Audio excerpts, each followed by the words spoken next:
problem that I can't Mr. Paul fix, 'cause I can do it I will in the mix.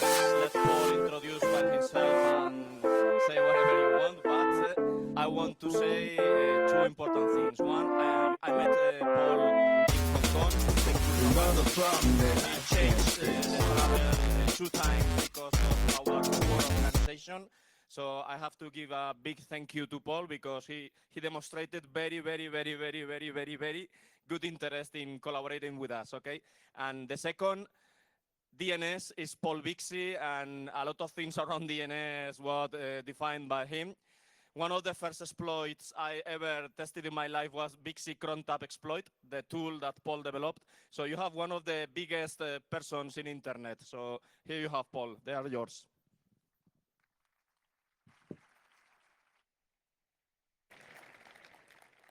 Thank you. Good afternoon. Very kind introduction. It takes very little effort to get me to go to Hong Kong, so thank you for that. I'm going to talk about security today. First, I need to clean up a few misunderstandings. I did not invent DNS. Paul Macapetris invented DNS. He's a good friend. I took over a lot of DNS after he left academia to go and do commercial things. So I spent about 20 years working on it. So a lot of the bugs in early versions of Bind were my fault. I started a company, Internet Systems Consortium, that was started for the purpose of owning the copyright to Bind. It's still there. I'm now divorced from it. But in any case, I had a lot to do with DNS, but I didn't invent it. What else? Yes, if you don't have systemd yet, if you still have cron on your laptop, it's probably mine. And it hasn't had a serious security vulnerability reported in it for 15 years. So I feel pretty good about that. And really, who knew about the effective UID? Okay, so security is related very much to reliability. You'd say that something was secure if it was doing what you wanted. But more specifically, you'd say it was secure if it wasn't doing what you didn't want. But because you don't always know what you don't want, we actually say that it's secure if it's not doing anything you wouldn't want if you knew what it was. You may see some elasticity in the definition of security by those three successive definitions. This is important and will become more so as I speak, because a lot of what we're doing in the security industry, and I am the CEO of a security company, so I am partly to blame for this. A lot of what we do in the security industry today is to try to secure things that we don't understand. This isn't going to work, and I'm here to tell you why it won't work. Miko has already given most of my best material in his talk. If I'd known he was going to be here, I might not have come. Although he's an optimist. He's telling you that something can be done, and I'm telling you something else. So perhaps he and I can have a panel later in the week. This is a real product for sale right now on the internet. You can go to Amazon. What it will do, if you plug this in, you put this between a power outlet. These are US-style power outlets, but I'm sure they have a European version. You put this between a power outlet and your home gateway. So you have some small plastic box that came to you with your DSL connection, or maybe you're using it as a Wi-Fi gateway. It probably came from a company like D-Link or Linksys, or maybe it has no name at all. It just came to you from your phone company. And the problem this solves is that your home gateway hangs. Just at random intervals, it will stop working. And this is a way to fix that by turning it off for a few minutes every day. And this is absurd. This is nuts. Not just that this device costs more than the gateway it's protecting, not just that this is another device that is itself likely to have bugs or itself hang. I mean, how many of these are you going to put in serial in order to make sure that they are all reliable? But that we are so despondent over the quality of that home gateway that we are willing to fix it with this rather than go buy a better one. We know there isn't a better one. We know there's never going to be a better one. So this did make something more reliable. I don't know that it made it more secure. So I have a number of cutouts from just screenshots that I've taken in the last year or so when I started on this particular train of thought, because I wanted real-world examples of technology like that reset device in order to illustrate a point. It's what you're seeing here is simply Apple worrying about its supply chain, and they should. They actually kicked Supermicro out of the Siri data center because there was a malicious piece of firmware available for download for updating the firmware on Supermicro motherboards. That malicious piece of firmware is still on the Supermicro website. I use Supermicro because I'm not as sensitive to my supply chain as Apple is, but they really should be worried about this kind of thing. We all should be worried about this kind of thing. This was my favorite thing that I saw that month. This comes from some people, I think in Michigan, who added one capacitor to a small industrial control processor. So this has a CPU, it has memory, it has some I/O drivers and so on. And they added one capacitor. And the effect of that one capacitor, I'm sorry, I'm having some trouble with the sound. The effect of that one capacitor is that if you run a certain data pattern through a certain register in a certain order at a certain speed, it will charge that capacitor to a certain level, which will enable the privilege ring. So basically, it's a way to get root access to this chip from user mode just by running data through a certain part of it in a certain pattern that obviously you have to know what the pattern is. And this is something that you can do. You've probably heard about doing this with memory sticks, where you can run patterns through adjacent rows in a SIM in order to change the contents of adjacent memory. But this is even better. This was done as a proof of concept, because the way that you would go about finding this, if you were, let's say, Apple, and you're trying to decide whether a given chip that you were thinking about incorporating into your device had a problem like this, would be X-ray lithography. In other words, take the chip, stick it into a microscope, basically use acid, get all the junk off the chip so that you can actually see the wafer and see what's there. And the problem is the capacitor doesn't show up in X-ray lithography. There is not a way to look at this and determine that this capacitor is there. So when we talk about verifying our supply chains, and we think about all the other companies that would love to get some spyware into our devices, or maybe foreign governments, or maybe our own government, and you start to think about how you would actually verify it, it turns out that what the military does is they make the chips themselves in secure foundries. And that's not just the US military, that's any military anywhere, because they don't want it to be that their devices are responding to signals from people who are not them. And that there is only one way to do that, and that is to build the whole chip yourself. There just isn't a verification capability here. Now, there might be one in the future. Maybe they'll get more exact microscopes. Maybe we'll be able to actually pull this apart and make sure that it really does correspond to the design that we thought it was etched from. But even then, are you going to do that to every chip? Or are you going to sample the lot? You're going to say, okay, I've got a pallet full of these things. How many am I going to destroy? What will my costs be to audit that part of my supply chain? And what you'll start to see is that even militaries are going to be spending a huge amount of money doing this, and Apple's not going to be able to keep up. And Apple's a pretty rich company. So, if you read the news and you read a lot of different sort of electronic magazines and study the development of the hardware, not just what feature is new or what the price levels are going to be or what the density of RAM is going to be, you can find things like this.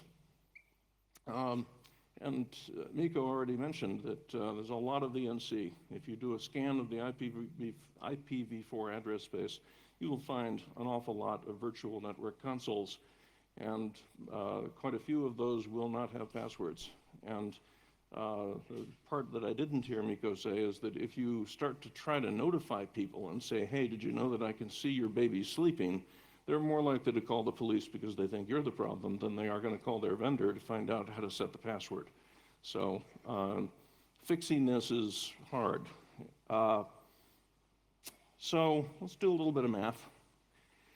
If you had a certain complexity, in other words, some number of things that you have, and of those, some small fraction of them that you really understand, and then you increase the number on the bottom, which is the total number of devices you have, without increasing the number on the top, then your total fraction is going to go down. Your level of understanding of your own equipment base, whatever the inventory is of your software, your hardware, your devices, your network, will go down. And this seems obvious, but a lot of people who make buying decisions for large corporations and even some families can't do math at this level. What you're supposed to do is increase the top as often as you increase the bottom so that your fraction gets no worse and ideally over time gets better.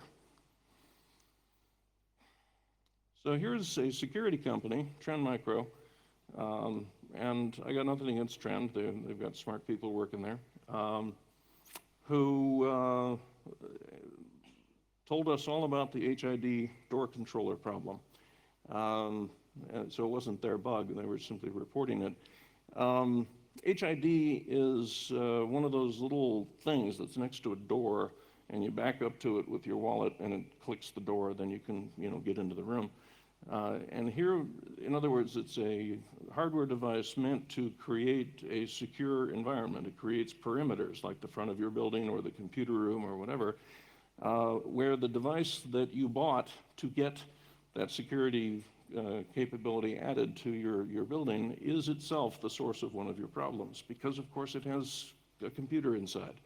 Why it needs a computer inside is a mystery to me. Perhaps that's just what they teach you in design school.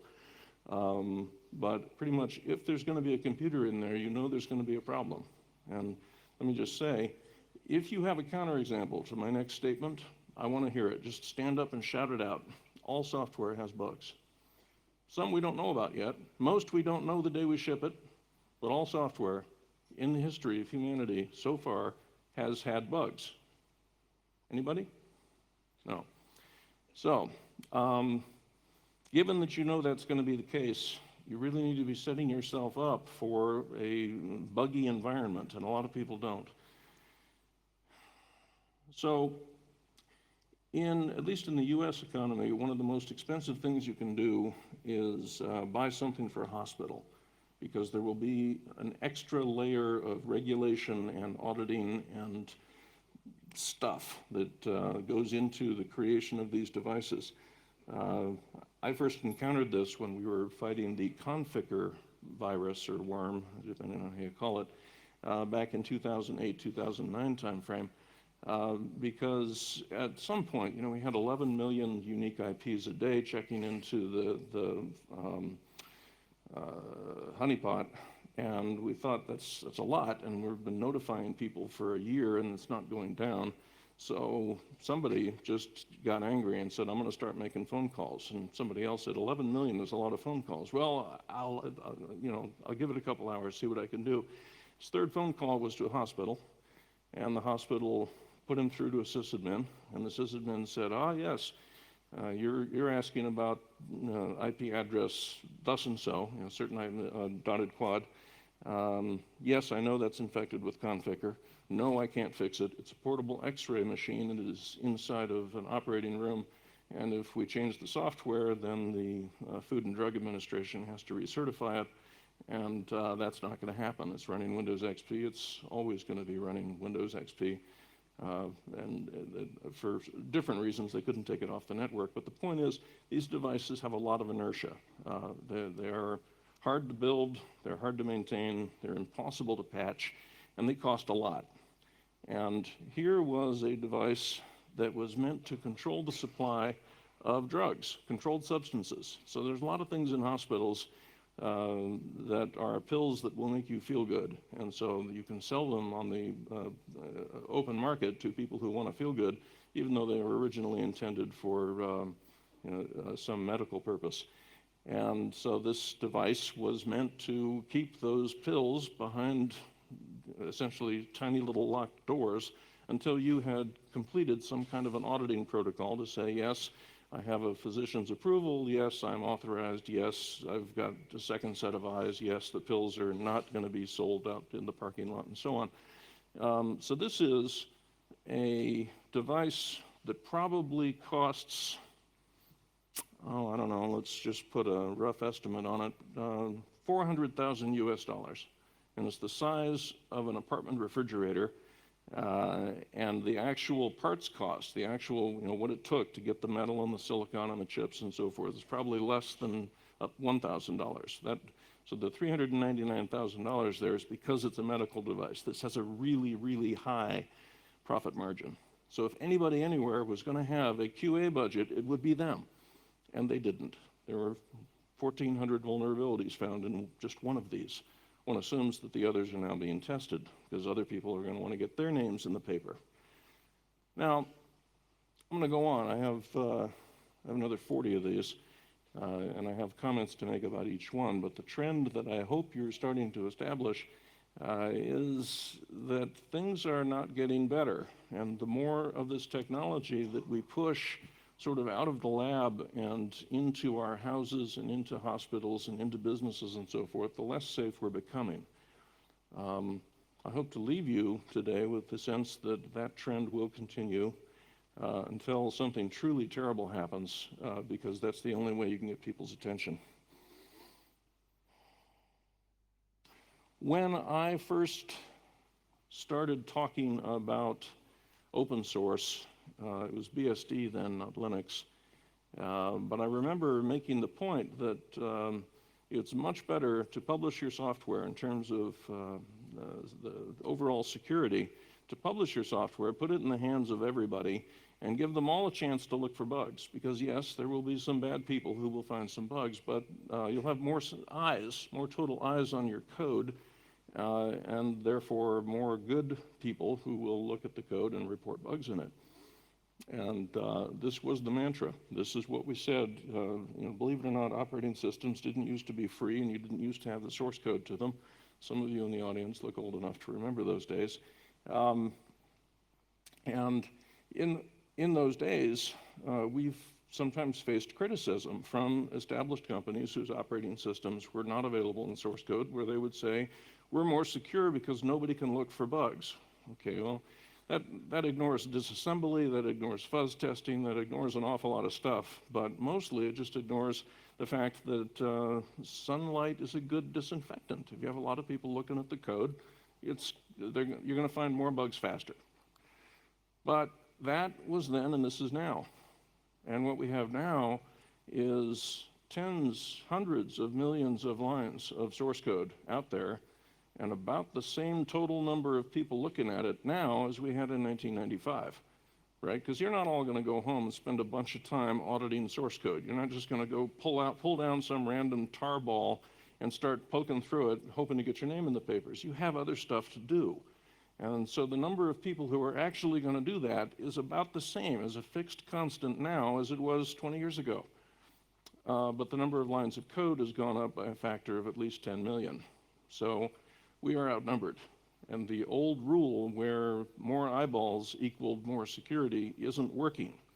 And I don't think that trend is going to come back. I don't think that the lines are going to cross the other direction again. I believe that those trend lines are relatively level.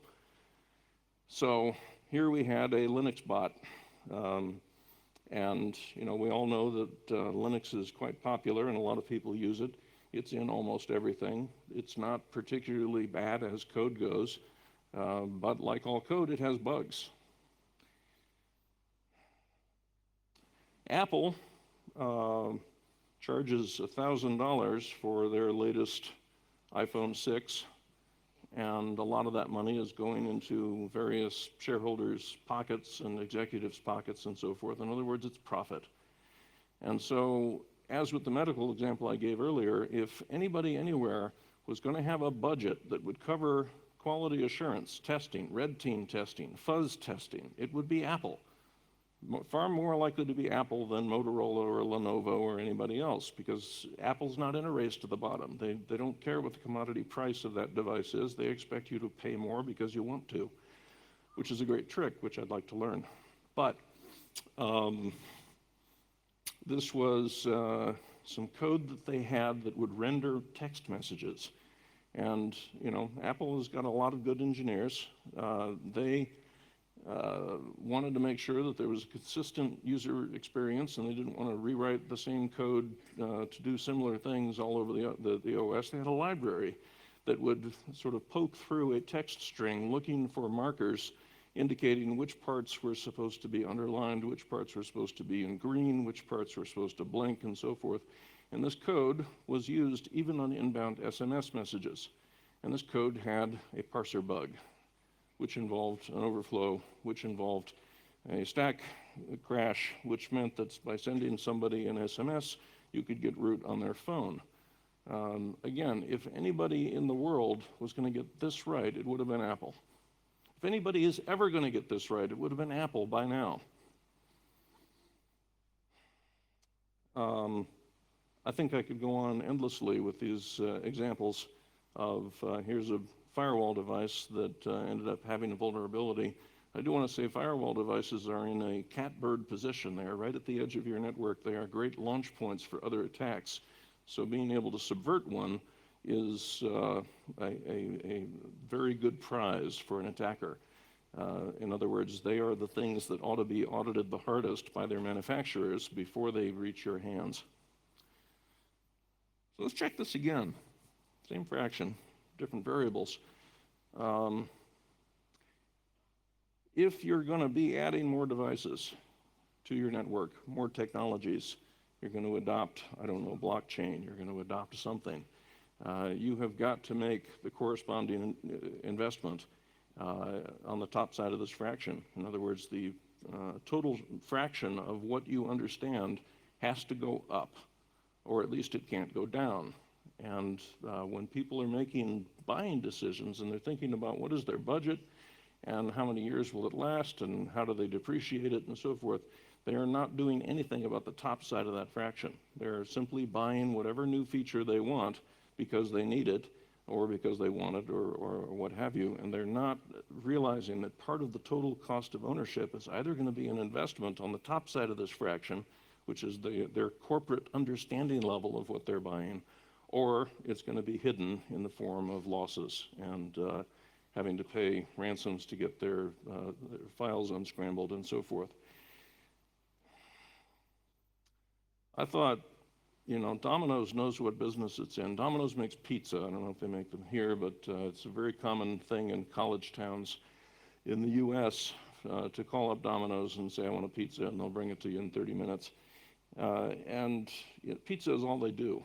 And you would think that this would be the one thing that, since it's all they do, they would have made sure that there was no bug in the application by which college students could get free pizza. But there were millions of dollars of pizza lost to this app. So I want to make a departure. This isn't all about ones and zeros.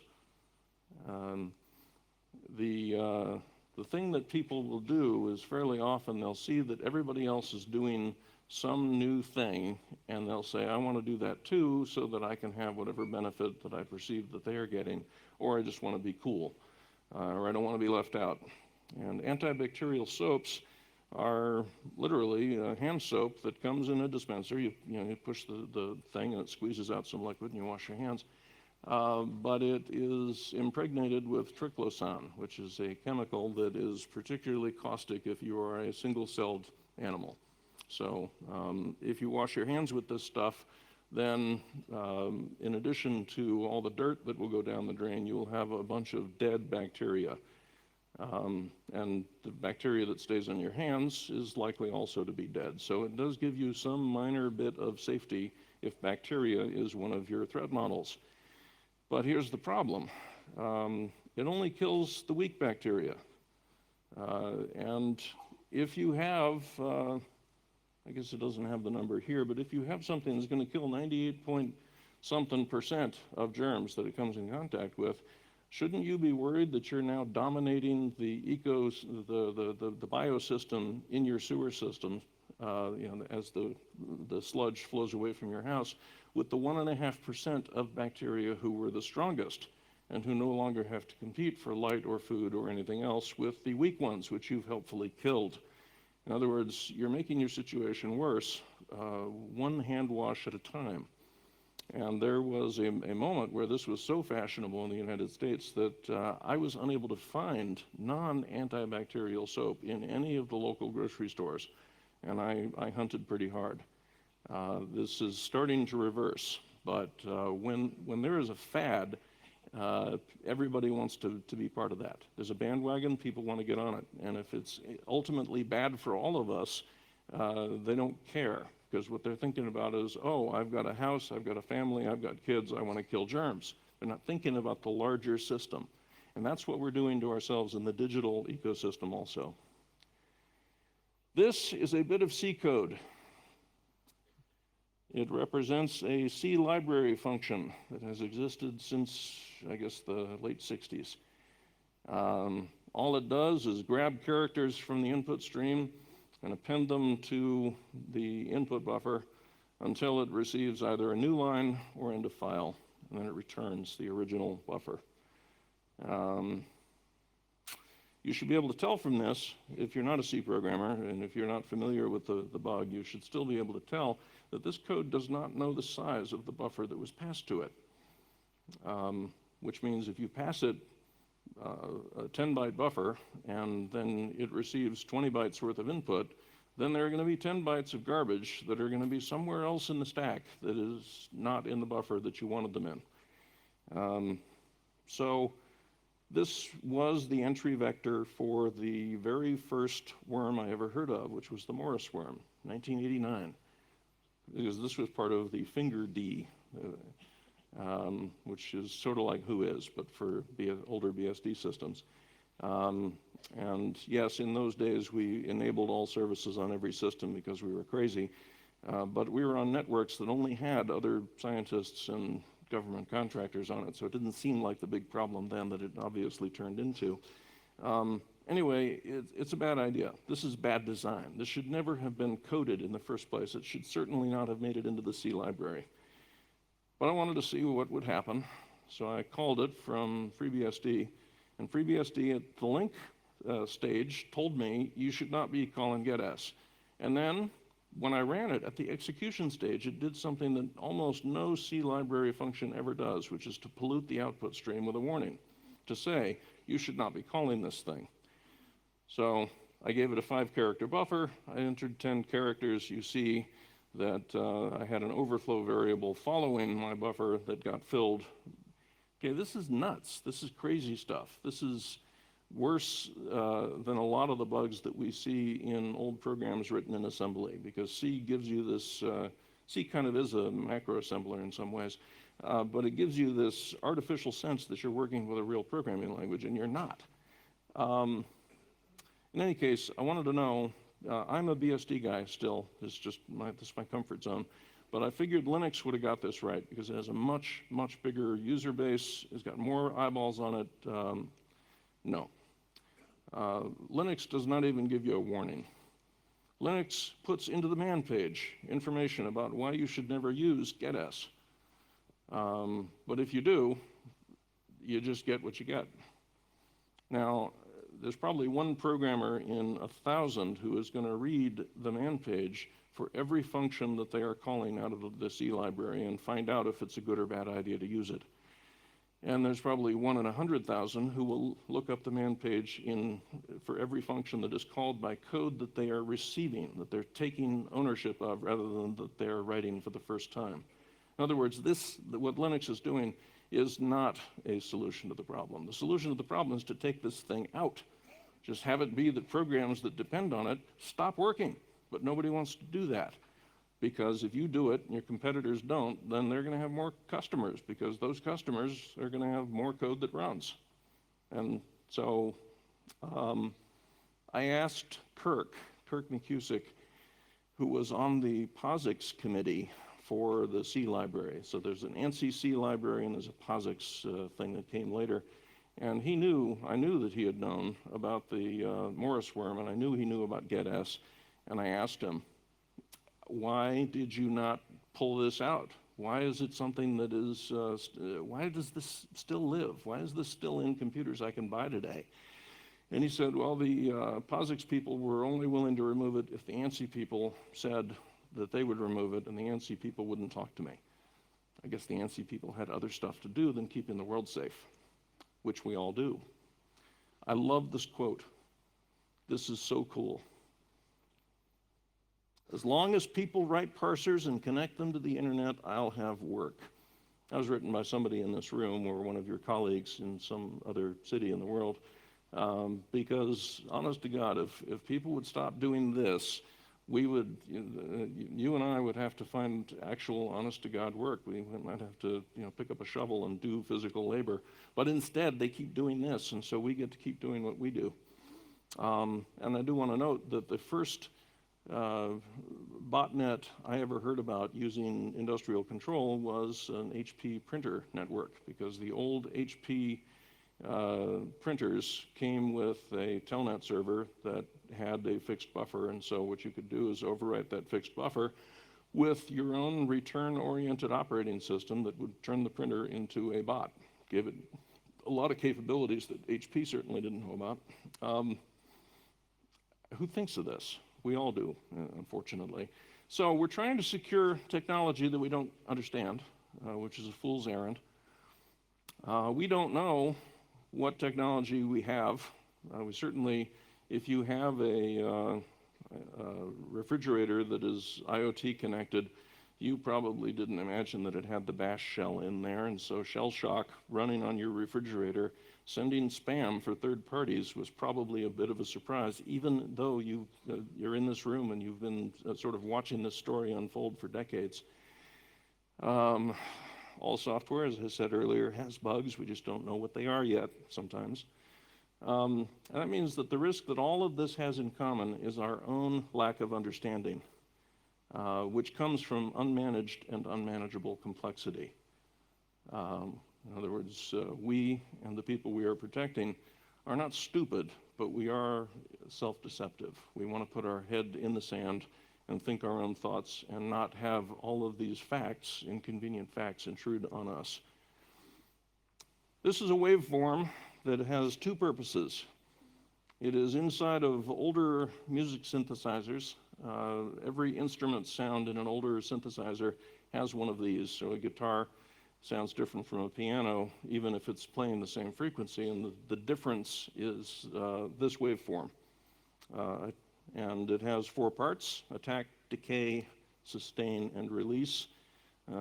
Sometimes the sustain is left out and you just have ADR, but ADSR was kind of the gold standard for a long time. But it can be repurposed, and it was by a very, very smart man that I met at Digital Equipment Corporation back in the 80s. You may remember, DEC, they made VAXes. They were the #2 computer company in the world after IBM in 1988. No one was able to explain to them why Unix and Sun Microsystems was a threat, so they're dead now. Anyway, so if you remap that and say that this is going to be our model for the return on technology investments.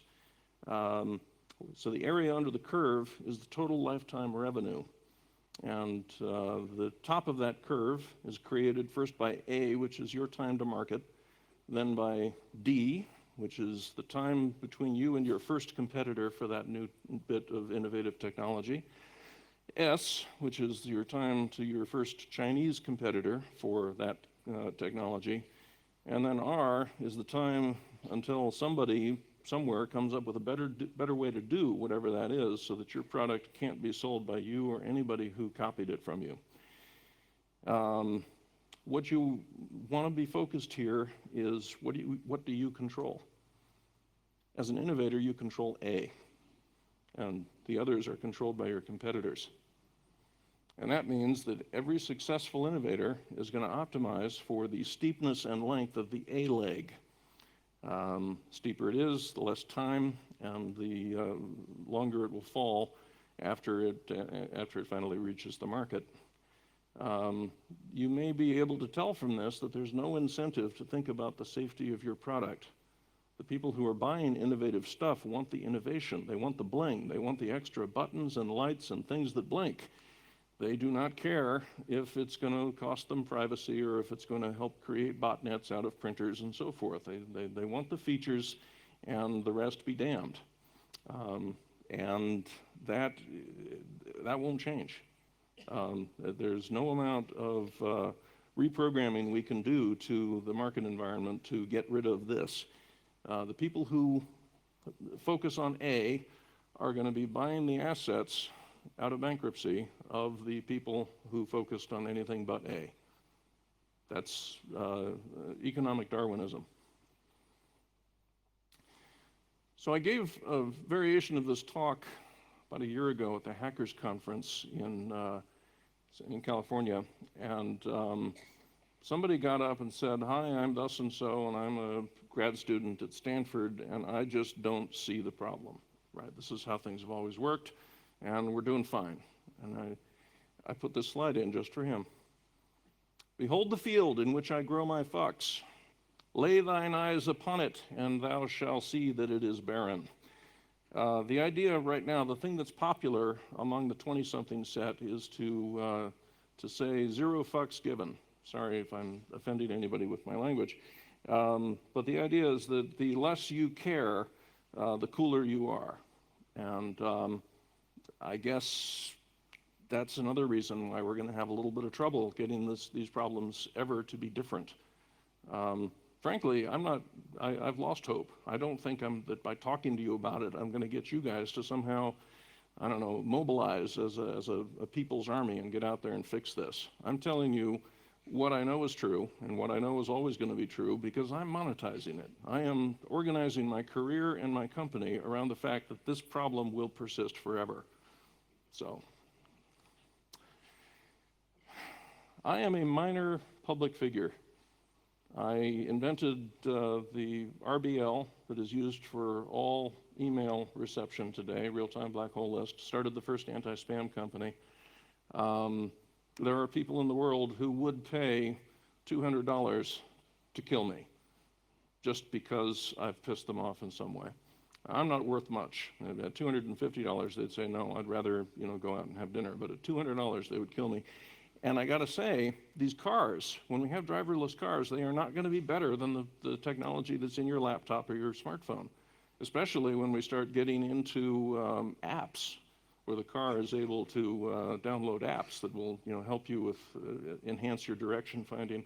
And what's really going to be great is when the cars start doing car-to-car protocol instead of talking through their respective clouds. So yes, I expect to be wandering down some sidewalk in some American city sometime in the next 30 years, and a car, for no reason anybody knows, is going to swerve out of the way and do its very best to kill me because I am worth $200 dead. And we're lowering the cost of killing people to that just by the self-driving cars.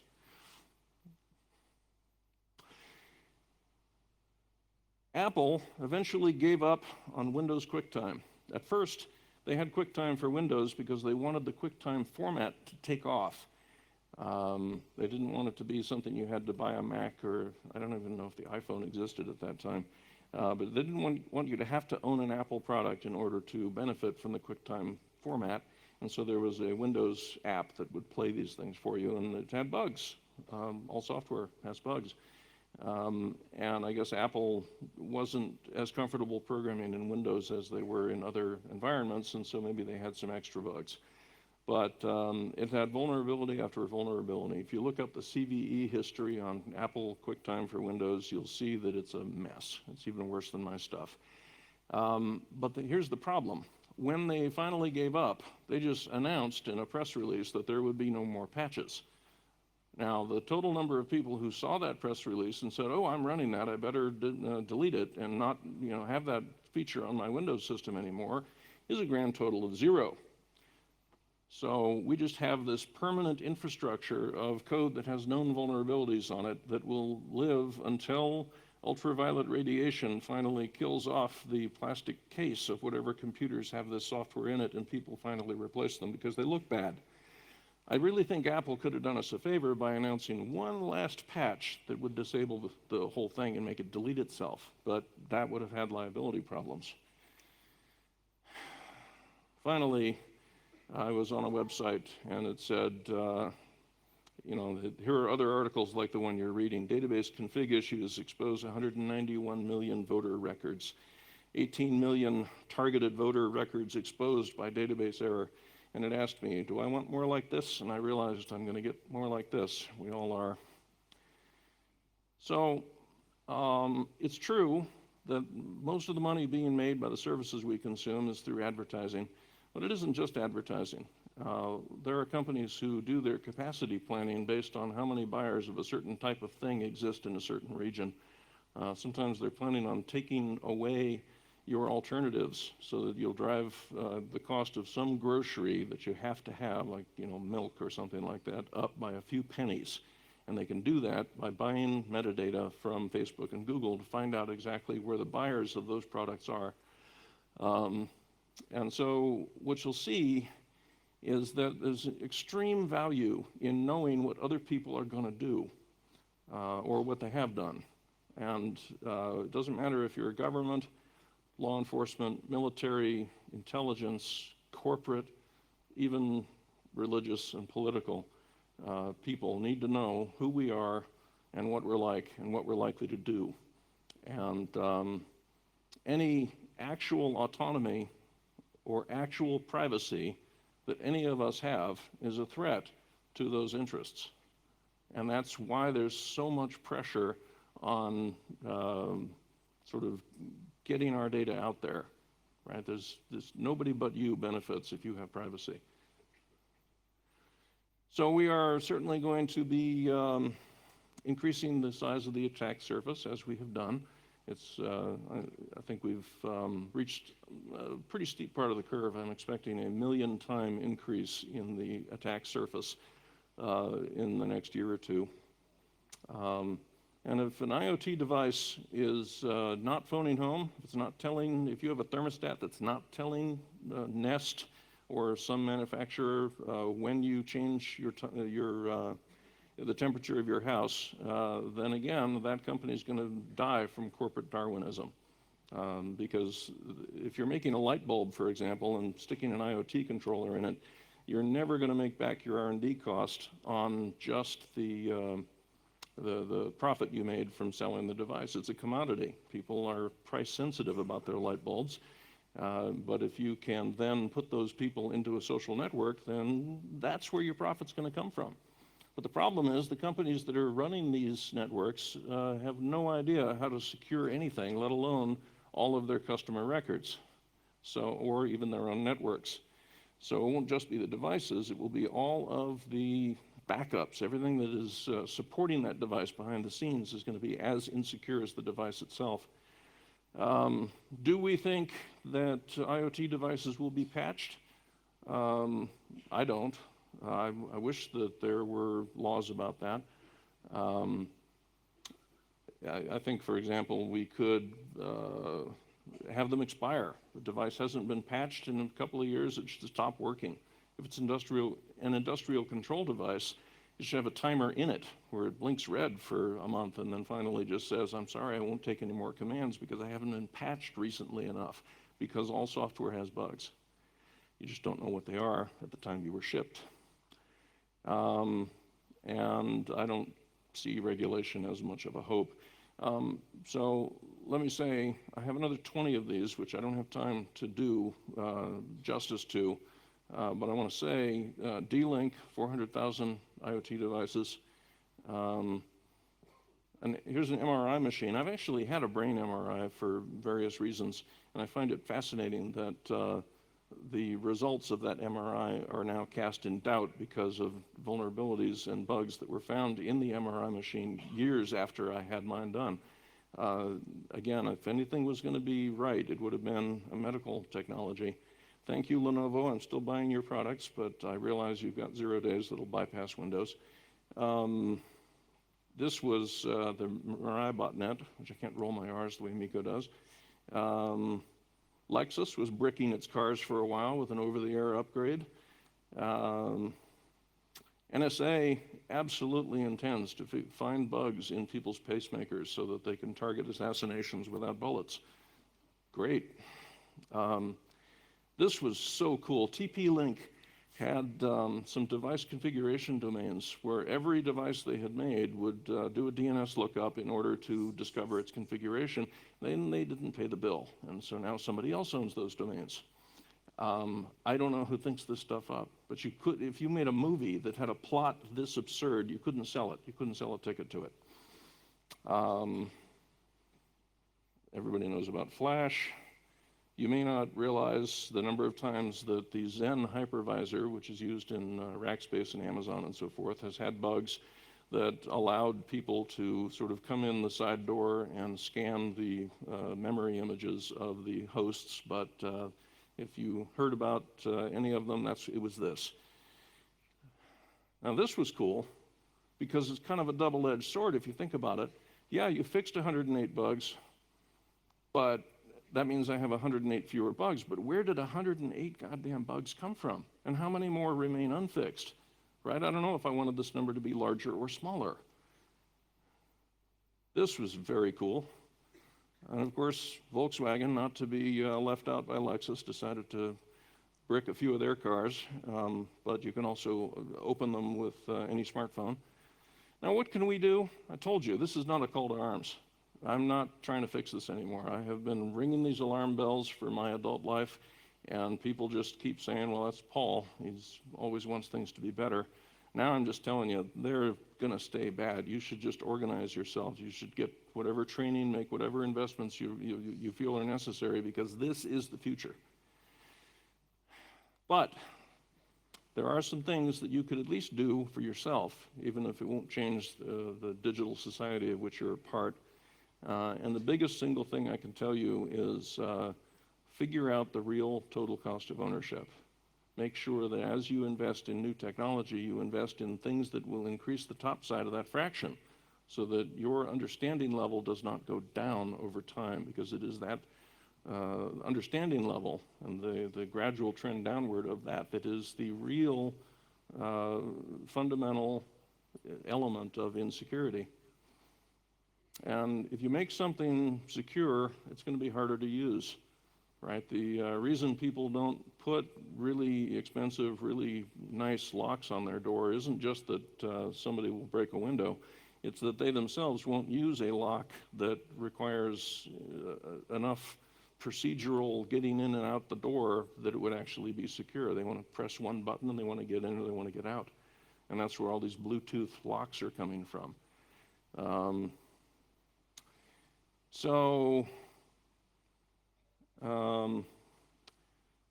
I'm open for questions.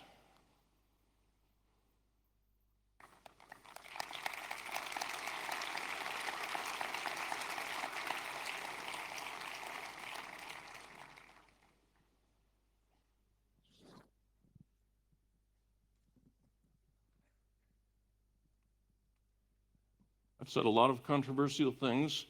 I intended to provoke some of you to disagree with me. Please don't disappoint. I have hi, hello. I have one quick question. Who will pay for this? I mean, if you have to put the security in IoT or ISC devices that are this small and this cheap, who will pay for this? The vendors, governments, people? Well, as I tried to explain, there is no model other than regulation that would actually cause that money to be spent up front. So it's possible in Europe that, since regulation is not the evil curse word that it is in the United States, that you could do something here that might have some impact around the world. But I think what's more likely is that the spending will occur after the fact. And I think if there's any hope of sort of tempering this before it really grows out of bounds and we get a major collapse, it would be the insurance industry, because they are going to start to understand that these cars aren't safe or that your house isn't safe because of that Bluetooth lock on the door or whatever. And they are very good at figuring out the ways in which you're not safe and charging you in advance for them rather than having to pay claims in arrears. But ultimately, no, we're just not going to see. If you had an option to buy, I don't know, one smartphone that was certified by some security geek that you trust, and another smartphone that wasn't, and the one that was certified cost more, you would pay more, and probably half this audience would pay more. But as you leave this building, the number of people willing to pay more for that goes to zero. Yes. And how to manage companies to understand that regulation is not something to struggle them, but to protect the consumers. Do you have a strategy? Do you have an idea? Do you have a suggestion? Pray or whatever? So,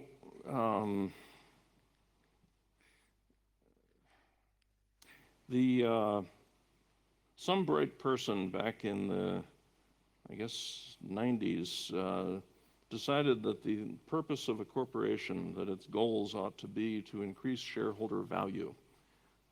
This turns out to be not actually right. To the extent that our economies, our governments, our systems of laws, our societies allow us to band together in corporations and therefore act as a single aggregate legal entity for the purpose of owning property or making investments or whatever, they do so with the expectation that we're going to make things better for society, not just for our shareholders, right? That's a privilege that we're granted in exchange. It's a social contract. And so the social contract is much broader than shareholder value. Nevertheless, the companies who behave this way produce very rich executives. They also own Maseratis and so forth. And so convincing them that they're doing this wrong is hard. It's very hard to tell somebody who has been tripping and falling in piles of money their whole life that they've been doing it wrong. Una pregunta más. Una. Here you have one, Paul. Hello. Hola.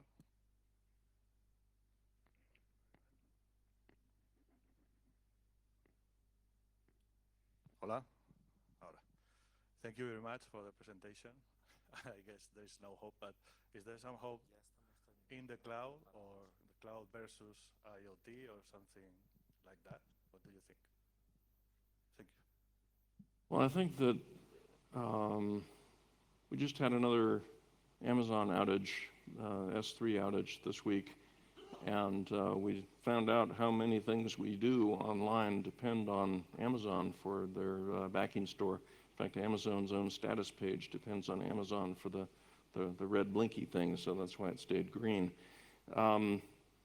So the cloud tends to be operated by the best of the best. It's the cream of the crop in terms of who is designing it and who is maintaining it. And it does not face the same race to the bottom sort of commoditization of technology that the computers we can actually buy and put in our buildings or our pockets will do. However, everything has limits, and there is, because of the dependency problems, it ends up being that the impact of a bug is very large, even if the frequency of such bugs is very small. And so at the equilibrium point, a cloud operator or a cloud customer is going to be doing the same thing that a non-cloud operator, non-cloud customer would do, which is minimizing their spending. They're going to invest the bare minimum of whatever they have to spend, either in capital or expense, to get their job done. And in order to find and then maintain that equilibrium, they're going to have to steer into troubled waters from time to time to prove that they could go no lower. So my answer is no, there is not hope coming to us from the cloud. There would be hope for the small number of people who can tolerate the wackiness of open source software. Certainly there is no macro capability in LibreOffice to correspond to what Microsoft put in. But there's a whole bunch of, I can't use LibreOffice in my daily work, and you probably can't either. So most people can't tolerate the reduction in feature that comes along with having greater understanding or greater control. So as far as I can tell, we're going to stay right on the edge of calamity, except for the days that we steer into calamity. Okay, thank you so much, Paul.